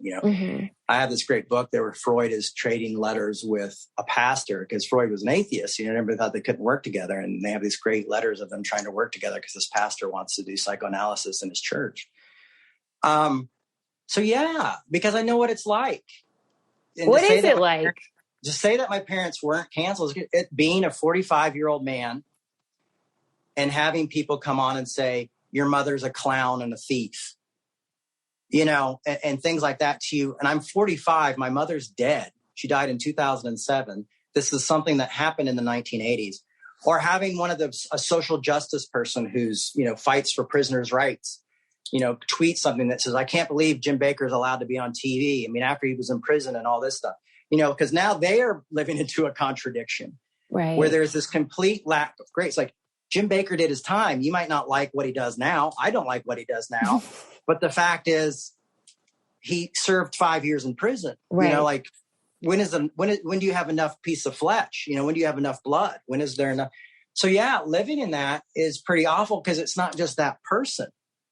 Mm-mm. Because human nature is as people will find a way, like, oh, because she's dead, so I can't tell her she's a piece of shit. Well, I'll find one of her kids or God forbid, one of her grandkids, and I'll tell them that. God. So it's a toxic thing. It is the opposite of grace. Cancel culture is falling from grace. When they're doing that, when they come to you and say something cruel in that way, what do you think motivates that? What does it do for them? I think a lot of it's projection. I think it's their own pain. I think it's a coping mechanism. I think it's wanting to be heard. I also think it comes from their own experiences and their own hurt with the church. I mean, the church has been a very nasty place. And so by scapegoating my parents into that, it kind of gives them an image. It gives them something to be solid and to look at. Because when you just say the church, you're talking about millions of people all over the world. But when you have somebody to scapegoat and focus on, and here the thing was in the 80s, my parents weren't political at Heritage USA. They weren't conservative. I mean, and there's a scene in the movie where my dad's saying, well, we want to vote for Pat. My dad didn't care about Pat or George Sr. Both of them asked him to speak on their behalf. And he said, no, that's illegal. That's not how we do it at PTL. That, when my dad was asked to join the Christian Coalition, he said, no, that's not what we do. That's not how we see things. We're not about right or left. We're about humans. So my parents were very radical in those years. But unfortunately, a lot of the hate that's directed towards them, I think, comes from thinking like, well, they're just like Jerry Falwell, or they're just like Jimmy Swaggart, or, we just want something easy that we can sum up and point fingers at. And, I always, I've been challenging people lately, like, if you've gotten your opinion about someone from the press or from social media, you might want to hold that real lightly. Because there's something that you might not know about them. I mean, it's I even kind of find I find myself feeling sad for people who have like the mask meltdowns. They don't wear masks. The non-maskers. I wear a mask everywhere. I shower in my mask, but no, and they have these meltdowns and they're all like sheeple, and all this. Right? Yeah. But I kind of feel bad for them because I'm like, damn, this is a day where they just cracked, and everybody's got a video on camera on their phone. And like to have that, your moment in life, what most people know you for is for the moment you broke down is sad, because I bet you that person's probably pretty solid. I bet you they probably helped a lot of people. They probably saved people's lives with their words, but they just had enough, So it's funny. It's like, I always tell people, like, you don't have to do this. This is just, I'm like, if you want to follow the religion that I follow, which is Christianity, which I subscribe to, it says, don't judge. How you judge, you will be judged. So I try not to judge people. You don't have to do that, but that's why I found peace in my life. So I just don't like doing it. I don't buy into it. And I really believe that everybody deserves a second and third and fourth chance, Now, do I believe they don't need to be held accountable? No, I'm not saying that we just go, oh, you killed 15 people. It's fine. I'm not saying that, or you raped someone, or you, whatever. I don't think that's not what I'm saying. Yeah. But what I'm saying is that I think they do deserve a bit of healing, and they do deserve a bit of therapy, and they do deserve a bit of, us to not just use the scarlet letter. It's weird to me because I feel like so much of what I see progressives doing now reminds me so much of what conservative evangelicals did in the 80s and 90s. Really? Oh my gosh. Yes. They've got all this legalism on all these rigid rules of like, if you don't say things the right way, if you don't use the right words, you're done. You're in trouble. If you vote one way or you don't vote the other way, you're out.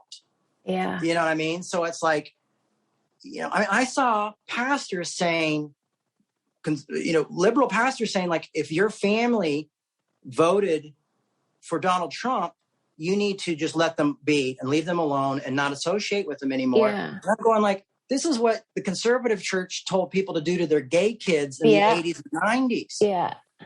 Like, so basically, if the fruit of this is tearing families apart, I don't want any part of it, And when I see people so self-righteous about it, I mean, this one guy, the one person who's like, your mother's a clown and a thief and all this, I went and looked at his Facebook page, and it was like, I love Palestine. Black Lives Matter. You know, I mean, it was like all this stuff is awesome, except Tammy Faye is a clown because she wore too much makeup. But yeah, it's like, it's okay to make fun of this woman and this person, you know, so there's a double standard there as well. And it's not healing.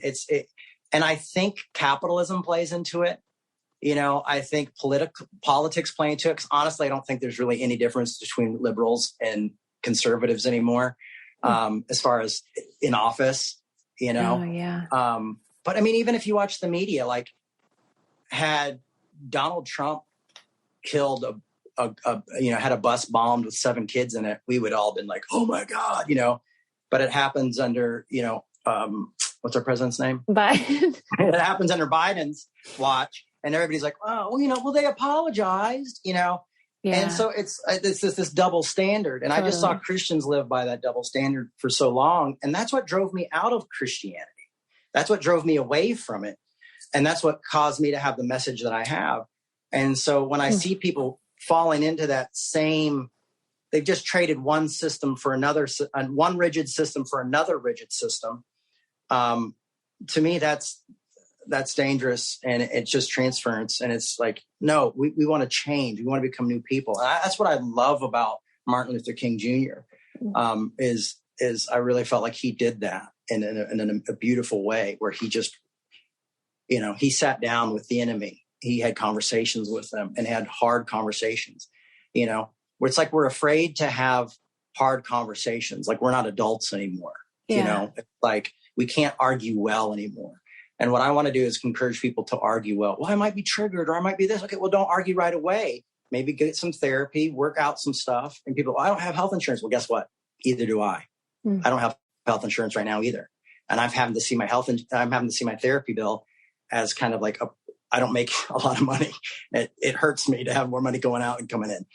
But I see it as an investment, not just for my kids and myself, but also for my work and for how I relate to other human beings.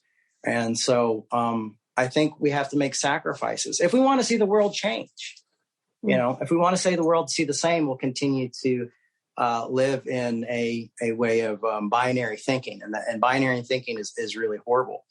And the funny thing is like, we're doing most of this like arguing and hatefulness on these millionaire apps that these millionaires have put together, on books that we read from billionaires apps, on these books that we read from a billionaire's store, on devices that we read from billionaires too, you know, and we judge all these people. And then we justify the fact that half the stuff in our awesome phones are mined by children, you know, in third world countries, you know. So it's like we all have contradiction. It's just what level do we decide to be at ease with it, you know? But what's better is rather than just having it in our unconscious, when we bring it to the conscious, we're able to work on it and deal with it and see that. And all of a sudden, everything doesn't become so black and white. And there's not like the bad guy twirling their mustache all of a sudden, you know? What is your advice for people like me and like you who are not ideologically synced with their parent or a family member? I imagine it's been a struggle because your dad and you do not share a lot of worldview points. So what the heck are we supposed to do, man? At this point, my dad's not talking to me, and I don't know why. What? Yeah, so we're not really talking right now, but I still send him pictures of my kids all the time, and I'll send a message every now and then. But, you know, I saw him 2 years ago during Christmas, and we had a conversation. We had a tough conversation. And at one point, I think I told him he was full of shit, you know, and he got really mad, and then he calmed down, and we had the conversation. And I know I'm enough to kind of know where I can push and where I shouldn't push. But you know what was more important than even that conversation was my kids playing with his other grandkids, because my dad adopted 5 kids. And Latinos and, you know, and Latin and Latinos. kids, and they're great, and they have kids now, and my kids opening presents and hugging grandpa and seeing grandpa, and when they don't have their grandma, and they love her because they see pictures of her all the time. Mm-hmm. But that was important to me for a lot of reasons, because I wasn't very close to my grandparents until my grandfather was the one I only got really close to, and that was at the end of his death, but end of his life. I mean, and there's something missing there. Mm-hmm. And I don't want my kids to miss that. And my kids don't have to worry about aren't worried about politics and stuff. They might look back and be like, oh, grandpa said some crazy stuff. Or they might have been like, oh, he was making a lot of sense. Who knows? I don't know what the kids will grow into. Yeah. But that's not going to change the way I feel about my kids. I'm going to love my kids no matter what. So yeah, that was important. But also I'm the one who can say, Dad, this is why I don't think you should be talking about LGBTQ people. And he had a while where he didn't mention LGBTQ folks at all because of our conversation. Okay. I can talk to him about why I disagree with his politics. He's not a dumb man, but he is sincere and he really does believe the stuff that he says, So I feel like some of it feels a bit unhinged. But I'm the one voice of reason that can come into his life and say those things. So for me, I'd rather be able to be in his life and be that voice. Right. Than not, and also I haven't walked in his shoes. Like, I don't know what it's like to wake up every day and feel like how many people hate you and know that you're hated, and know that your life has been, your life work was disgraced, and I don't know what it's like to spend 5 years in prison, I am very empathetic, but I can't necessarily empathize with some of those things because I just don't have a place for them. So I love my dad. I don't agree with my dad, but that's the thing is I don't think we have to agree with each other to love each other. And people always say, well, if you're questioning this or questioning that, or you're questioning my self-worth or my humanity, then we can't talk. Mm-hmm. And I'm like, but that's exactly when you should be talking to those people, because if they get to know you and get to hear your point, that might be what changes them, because tough conversations work. When I was working with, Soul Force, which is a Christian organization that works for LGBTQ rights. We met with Bill Hybels in this mega church in Chicago, and we met with a bunch of different mega churches, and we met with them and had a meeting. And one of the people that was there is a parent who lost their daughter, who was attending their church, whose daughter took her life because she felt like God didn't love her, and we're having really intense conversation. And this was a long time ago. Back then they really wanted a white guy's voice. And, you know what I mean? Like, so I was able to be the bad cop and they were all the good cops. That had worked out. You leave and you feel like nothing's changed, but they dropped Exodus. And when Exodus said we've been dropped by this church, and the reason Exodus gave is like, we feel like Soul Force because they went in there and had this conversation. Good. You might not change everything, but you can lead to small changes that eventually will lead to bigger changes and help people think differently. And I think that's important. I think, what's going to speak louder, like not talking to your family for the rest of your life, or the fact that you were the one who were like, I'm going to stick through this. When the Bible says love never gives up, so it doesn't even demand its own way. So it's not irritable and it keeps no record. If I take these things as truths, I don't think most people do. And I'm not saying it was handed down, written in by the hand of God. I'm just saying I take these as truths that I think work and actually make the world better, make my life better. Because I want to live a good life. I want to live well. I want to enjoy life. I'm not like I want to be a martyr and just be beat up by all these people. No. But it just fascinates me how humanity works and how humans work, and how we can change. Do you mind if I ask you some questions that people sent in? Nope. You got a lot. There were so many. Oh, cool. Like, people are just chomping at the bit to talk to Jay. All right. Oh, that's nice. Okay. Let's see. Becca wants to know, what do you think are the biggest issues facing America today? It's like you're running for president. That would be a bad. That would be a short bed. Fantasy. Never say never. Yeah.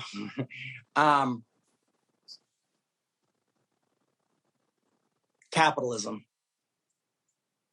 Because it offers to fill the lack. Nothing fills the lack. Yeah. God doesn't fill the lack, but it says it will fill the lack. It makes these promises, and that the next product or the next item or the next house or even the next marriage, and I believe capitalism. If you look at like how capitalism started in America with slavery, and now pretty much people's working wages are getting very close to what it looks like slavery because people can't work a full work week and afford rent, right? Groceries and shampoo and deodorant and clothes. It's just we live in a country where people literally cannot live on the minimum anywhere. There's no houses for rent, no apartments for rent where you can make minimum wage. You have to have 2 or 3 jobs.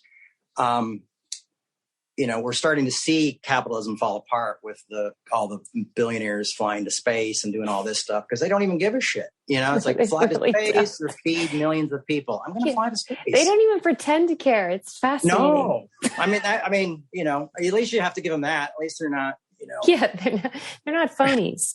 Yeah. On to space, and it's all because of you. Bethany wants to know if your dad saw the movie. I don't think so, and I don't think he will. No, I wouldn't expect that. I will. In a way, I wish I could sit down with him and explain, like how Andrew Garfield humanized him. And I'm like, Dad, you do see humanity there, man. And my dad is a human being, just like everybody else.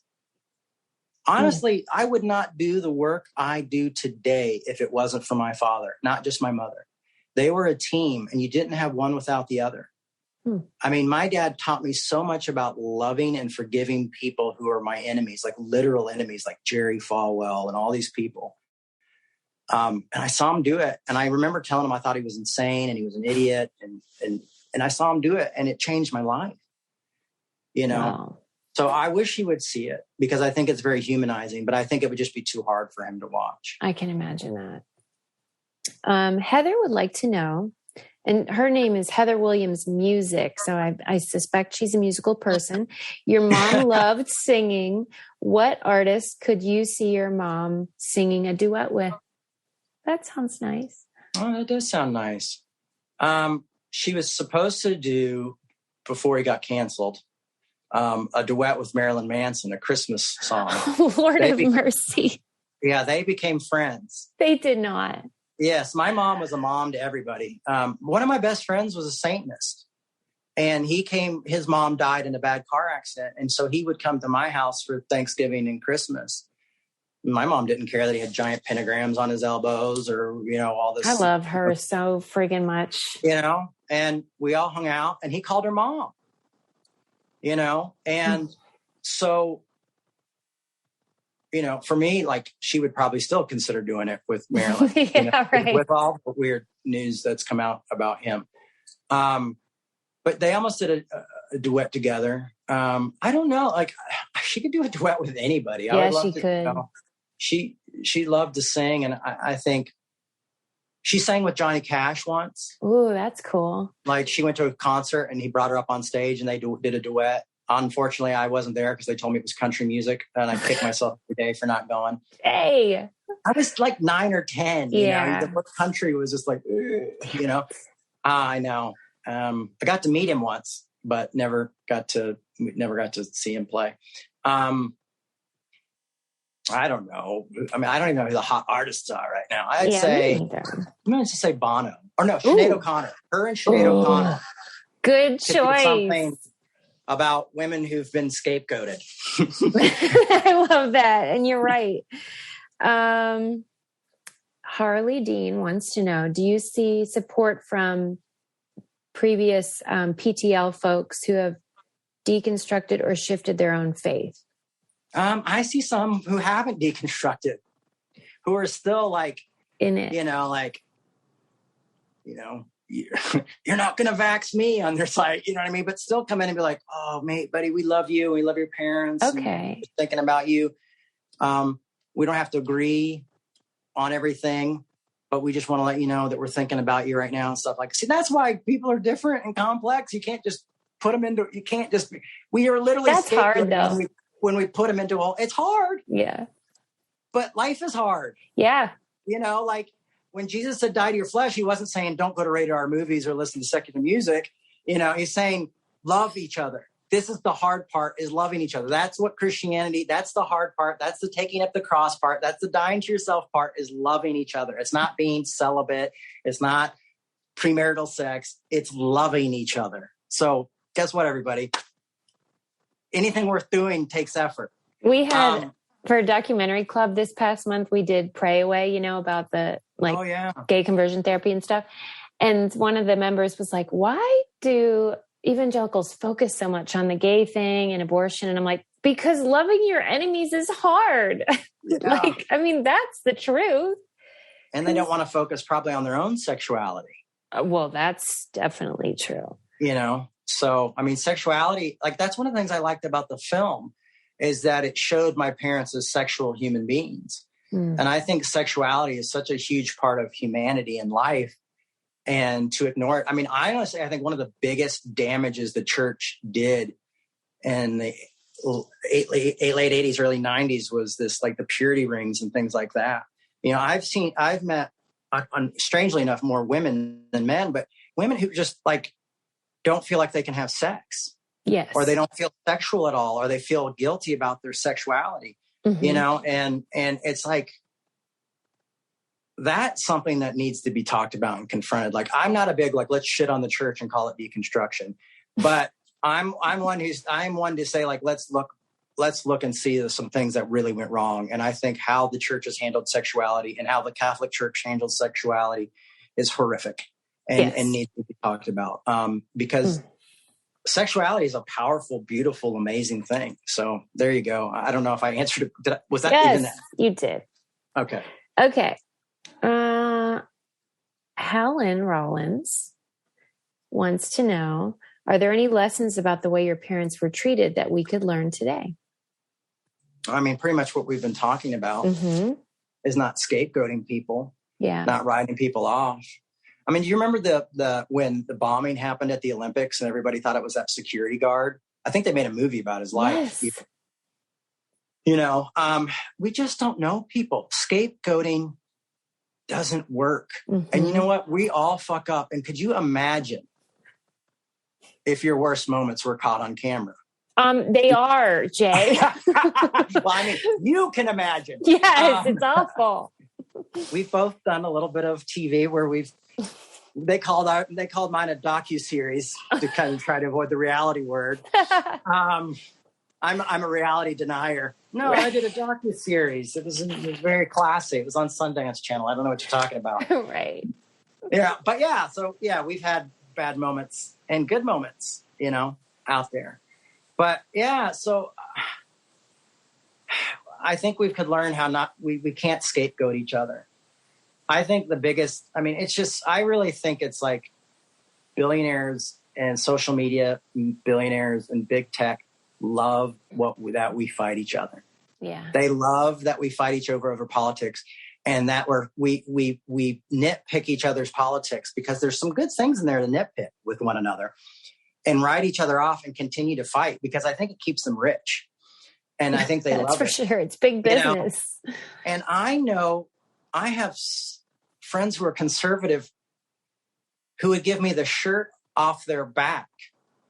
And I have friends who are woke that won't let me come in and talk at a hurt Christians meeting because I was on the side of the people who they think did the hurting, and won't let me in on that group, you know, and they say, this is a safe space.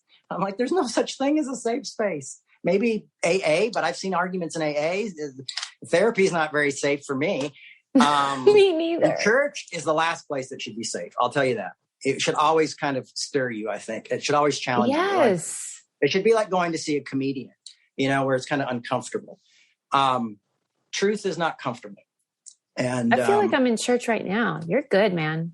Well, these are things that I really do passionately believe in, you know. And I saw my parents scapegoated, and it hurt and it felt horrible. I remember one time some people, like, look, Mark Driscoll, for example, is a guy I cannot agree with almost on anything. If he said it was day, I'd be like, it's dark. Yeah. But he was sharing something about his son and about the media and how his son was a bit afraid of the media. And these people were taking the piss out of him and taking the piss. Oh yeah, he's probably lying about his kid and everything. And I said, nope, this is where I draw the line, everybody. This is his kid he's talking about, you know? And I had a very similar experience to the one he was saying about his kid. Mm-hmm. How his kid was dressed in camouflage and hiding from the press. I did the same exact thing as a kid myself. And all of a sudden, I had compassion for my enemy. I understood my enemy as a human being and as a father. So if the real sheeple are the people who continue to allow us to be divided. That's we're playing into a bigger game. If we've got to think at a different level than them, you know, and not let them rule the day. It's so easy to say everybody's bad. I mean, if I wanted to be a hit on, like, I have friends who have like millions of Twitter followers, but all they do is scapegoat one side or the other, you know, because it gets great hits. It makes you popular and it does all things like that.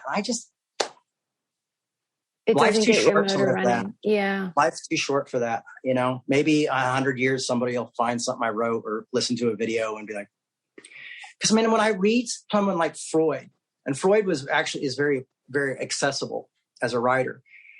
As I look at somebody who's going, like, he was trying to tell us the secrets because he wanted humans to think better and live a better life and live well. I mean, he really was trying to do that. And everybody's like, oh, I did cocaine. You know, they scapegoat him for all this. Oh, he touched cocaine. You know, he let kids do weird sex stuff, you know. Yeah. And I'm like, okay, well, got to remember when he was alive and everything that was going on. You know, but the fact is I think he wanted people to be healthy and to live life well and not be dependent on big pharma, you know, which didn't exist probably at that time either. But the point was, he didn't believe in all these drugs that we all take. I mean, I take medication. I'm not going to lie, but that's the thing. It's like, you know, and it's funny to see see punk rock friends like fighting like these things of like, yeah, you got to get that shot, you know, and it's like big government and big meds, big, you know, the medical companies and like, I got it. I have kids. I believe it's the right thing to do, but I had to think. I had to use my brain, you know, like, because I'm like, I don't trust the government and I don't trust big pharmaceuticals. And this is their product. And all of a sudden I'm watching these people like who would never say, do this, do that. That's why I love Russell Brand. Have you ever watched Russell Brand? Yes. I mean, I think he's probably the biggest voice of reason right now out there is Russell Brand. I don't watch his meditation stuff because that's not really my bag, but I really like his, and don't think I'm some conservative here. I'm not. I've never voted for a Republican. I have never voted for a Republican in my life, period. Not even like a sensible one. There was one I really should have voted for once, and we got this insane Democrat person. I learned this one in my 20s, and I still voted for this insane person because I was so much like, I had that line. You know, I was the snowflake. I was the, you know, I get it. I totally get it. But I'm just saying is like, I'm not going to scapegoat people anymore, you know? And honestly, in the next election, I will find it very hard to vote for anyone if someone who's not more of a socialist doesn't come out, you know, because I'm really left. Like these things you're hearing are really leftist ideas. These aren't, you know. Yeah, I get you. What the do heck? You? I do, Jay. What do you think it is about your mama that? Let me take off my jacket because it's 500 degrees in my house. It's getting hot in here. What do you think it is about the wonderful Tammy Faye, who I love and adore, that like people are still interested? Is it charisma? Is it the love? It's the contradiction. Yeah. She had everything we've been talking about, to be honest with you. But people see it within the unconscious. They're unconsciously seeing what I'm talking about. Because a little bit of makeup and crazy dressing will get you a certain. I mean, if it was just that, it'll get you attention. You know, every drag queen in the world would be right. It doesn't keep people. And that's one of the things I was thinking about the other day is how the first documentary about my mom, which I think is the best thing that's ever been done about her, the original documentary, which was also called The Eyes of Tammy Faye. Yeah. And this movie, The Eyes of Tammy Faye, where they kept the name, I kept thinking about The Eyes of Tammy Faye. Like even her her drugstore eyelashes couldn't cover up the eyes. And there was something about her eyes, and you could see, I often would see a lot of pain in my mother's eyes, because loving people is painful. Yes. And loving people when they don't like you. And I mean, I remember, like, for my mom, walking through the mall in the late 80s was like walking through a minefield, because you had old conservative people yelling really ugly stuff sometimes at us, liberal people yelling really ugly stuff. I mean, liberals honestly find a whole new level of low. That's what makes it really hard for me, because I always felt like the left was my safe place. Yeah. And to be honest with you, they can be some of the, because they're very self-righteous about it in a way that even the, you know, like it's this virtue signaling type of thing. It's just like their God is like being PC in a way or something. I don't know, but like they could be really awful too. So we had both sides. This is the thing. Right. My family had conservatives and liberals hated them. So it was really fantastic. We brought people together. But for my mom, it was like walking through and then she'd see kids wearing Eyes of Tammy Faye t-shirts. Now, what my mom chose to do was walk up to them and sign the shirts and have a laugh with them. You know, God bless you when somebody told her that she was going to hell or that she was a criminal. And my dad was the same way. I was like, how do you guys go out in public? And they were always like, we love you. God bless you. You know, I mean, like, they just never were like, I was just waiting for the day for my mom and dad to turn around and just give somebody the middle finger and be like, go fuck yourself. Yeah. They never did it.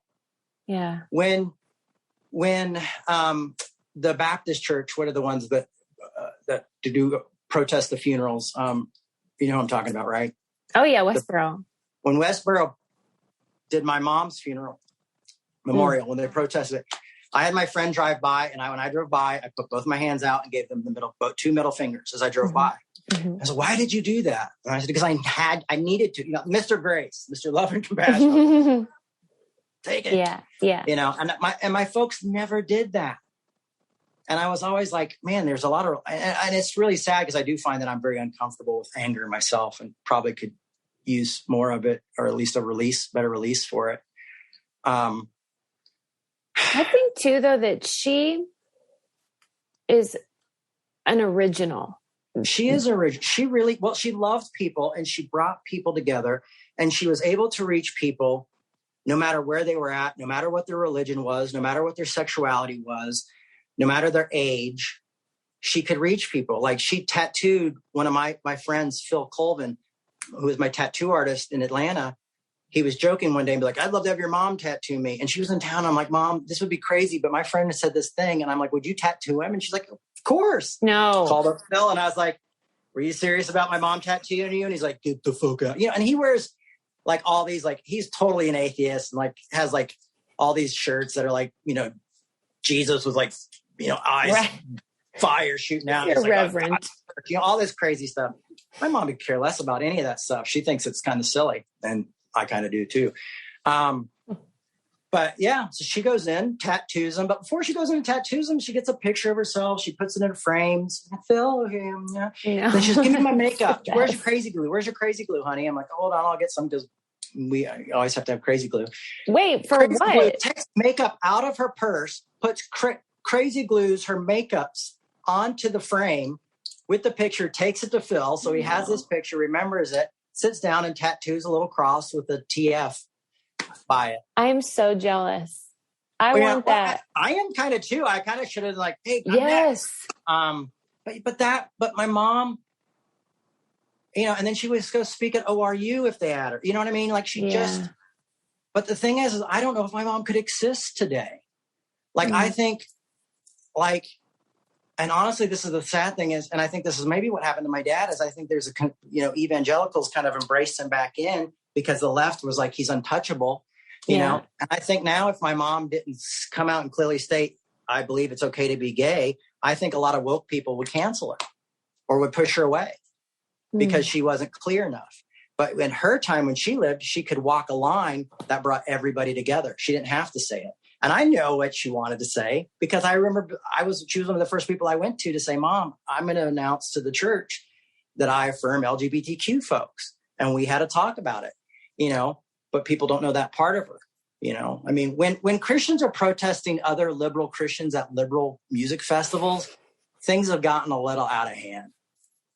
You know, like, because you're not left enough, or you're, you know, I mean, does that not sound like Christianity in the 80s and 90s? Yeah. I remember I used to wear my Clinton shirt when I worked at a Christian television station when I was a teenager. No. That shirt is, he's the Antichrist, Jay. He is the Antichrist, you know. And maybe they were right, because he put so many African-American kids and people in prison. That was pretty awful. Wow. You know? And I voted for him the second time, which I couldn't vote the first time, but I worked on his campaign, you know, but I just blindly led by political things rather than facts. So, and he's probably one of the biggest capitalists who ever walked this earth, you know. And then, like, I recently saw his daughter say something really horrible about my dad, you know, and I didn't say anything, but I wanted to be like, oh, should we compare dads? Wow. You should have said it. No, I know I wanted to, but it's just not my style. I'm a bad influence on you. No, you're not. Please be that influence. I need more of a bad influence in my life. Whenever I have my nightly ritual of watching 80s sitcoms, you know, to soothe myself into sleep, I constantly, every single sitcom I watch references your folks at some point, right? And I wonder what it must feel like to think like around any corner you're going to have to be triggered. Or as a kid, it was terrifying. My parents really rolled with it well. Like, they laughed at the church lady interviewing them, because my dad loved the church lady, because my dad was like, because that was another generation for him. Like, we probably didn't have a lot of church ladies. My dad grew up surrounded by real church ladies. Yeah, like the real deal. So for him, it's like, I know, like, these people, this woman exists in real life. And he's like, and this would probably be what it would be like to be interviewed by her, even as a, you know, and he thought it was hilarious, you know. Or my dad loved the Golden Girls, and they would make jokes about them. And my dad would laugh. But as a kid, I didn't understand that. You know, as a kid, I wanted to protect my parents, you know, like, I just saw them getting shit on all the time. And even when my dad was in prison, I couldn't even go into a church or a youth group without someone making a joke on the stage about my parents if they didn't know I was there. It almost came to the point where I wanted to tell people I was coming to their church so they didn't say anything bad about my parents. Yeah. So it wasn't only I couldn't watch TV. I mean, I remember when that Poison album, Flesh and Blood, came out, and I was a kid. I was like, oh man, I can't wait to get the new Poison album. And they had this song, Give Me Something to Believe In. And there's a line in there about some say he was a good man, but Lord, I think he sinned. And he's talking about my dad, and it's in the video. And it was like, oh, I'm so heartbroken, you know. Like Suicidal Tendencies had a song about my parents. So it was just like, there was nowhere you could turn without people saying something horrible. And so people don't realize, like, not just what it does to the people who are being attacked, but to the people who love the people who are being attacked, you know, that it also damages them. Yeah. And then then all of a sudden, you know, there's no, oh, well, that's their fault for being famous, or that's their fault for doing, you know, and then they do the blame game, you know, and don't realize, like, well, no, you've made victims too. Yeah. You know, I mean, one of the things for me is when I hear people talk a lot about churches, I'm always interested to be like, well, how long did you stay at that church? And why did you get up every morning and go in? Oh, I was being, you know, you're an adult. Right. You know, I understand if you're a teenager, when we were teenagers and we were forced to go to church like 5 times a week. Yes. You know, and that's I get it. But also there's times where it was like, you could have not gone. You know, people were like, when people got really mad at the guy who wrote I Kissed Dating Goodbye, he came out and denounced it. Yeah. And then people were still mad at him. Yeah, they're still mad. And I'm like, all right, you know, like, it doesn't help a movement or any group at all if you don't eventually, like, when someone does what you want, to not celebrate that. Like, that doesn't make sense. Yes. You know, to say it's too late doesn't really work. Like, there would have been no white allies in the civil rights movement if the leaders weren't like taking people and saying, we're sorry for what we did. Can we join the movement? And then they're like, oh, nope, sorry, it's too late. It's not how you build a community. Like, stop screaming, do better. Cause then if people do better. And then when people do better, you go like, nope, too late. Not enough. Like bait and switch. Yeah. Just like, just like the sinner's prayer. And then all of a sudden you got to stand up. You're like, wait a second. I told it was free. Now I got to stand up and now I got to do this. Wait a second. It's that bait and switch. We all do it. It's human nature to bait and switch people like that. And I remember telling people that I'm like, well, damn, man, if you just would have listened to me when I was a kid, I was telling people not to read that book and that it was bullshit and that you should go out and date as much as you could. So you just listened to the wrong guy, but you read the book. Yeah. Like you turned the pages. Like you didn't know you could pretend to turn the pages and tell your parents it was really good. Like maybe you needed Jay Bakker's Guide to Being a Teenager, because I was really good at scams. I bet. Well, I just think you're a dear. Oh, I have one. We have to ask everybody one last thing, which is, if you have a car, what do you keep in the trunk of your car? Well, I usually, it's where it's a mess because of the bodies. I hate when that happens. Yeah, because late at night, that's how I get my anger out. I did interview a funeral director one time, and his answer was more. Well, actually, honestly, I have 3 skateboards. Nice. A bag of stuff that I took out of my last car that has just now been put in one spot. There's actually an old Superman action figure that I really need to put on eBay before my son finds it. Because if he finds it, he's opening and playing with it, which is too. And there's a bicycle pump. Mm-hmm. There's a quarter of a windshield washing thing, this big thing. There's some rope from the piñata, the rope that we always use for piñatas at birthdays. Wow. Yeah, it's really hard. And then there's an emergency kit and there's a spare tire. It's just hard to do groceries. I put all my groceries, like when my kids are with me, I'm like, okay, we're going to be surrounded by groceries because Dad. So it's like full in the trunk. It's full. Oh, wow. Yeah, it's full. Well, you're ready for anything then. Yeah. That's the way I see it. I guess the only thing that would do it is if I was going to if I was going to go out on a date with somebody I really wanted to impress, then I might empty the trunk. I was one of those guys, if you came over to my house and it was spotless and I was like, oh, sorry, I didn't have any time to clean. Complete lie. For 3 days, I was like, I'm cleaning the whole thing. It's going to be perfect. Oh, yeah, I'm kind of lazy. Sorry for the mess. Then you marry me and you're like, I don't want to be with you anymore. That's probably why my both marriages fell, is because I'm such a mess. It's if that happens, if you're going to go out on a date with this lady that's super great, then you have to just DM me and be like, I cleaned out my trunk. I'll know exactly what you mean.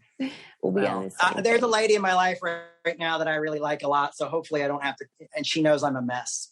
Okay. Come as you are then. That's great. To do that. But she lives far away. So we're both kind of just got our fingers crossed. But I'll let you know if things change and I have to open the trunk. Oh my God. Well, you're off the hook. I thank you so much for coming on. I do love you so much. I hope you feel it. And I hope you feel the support that I offer, and hopefully that lots of people offer to you, because you're very special. Well, I appreciate that.